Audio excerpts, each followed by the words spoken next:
So I'll be showing you how to enable voice isolation on your iPhone 16 or iPhone 16 Pro.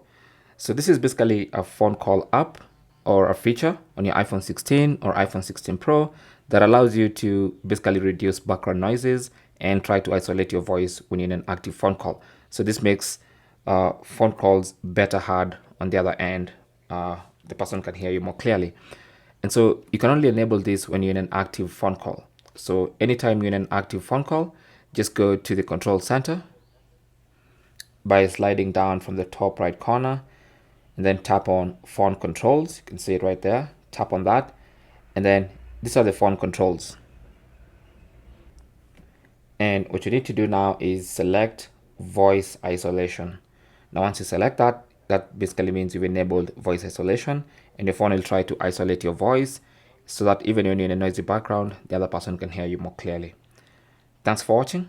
If you found this useful, don't forget to leave a thumbs up and even subscribe for more tips. If you have any comments or questions, feel free to leave them down in the comment section and I'll try to get back to you. Good luck.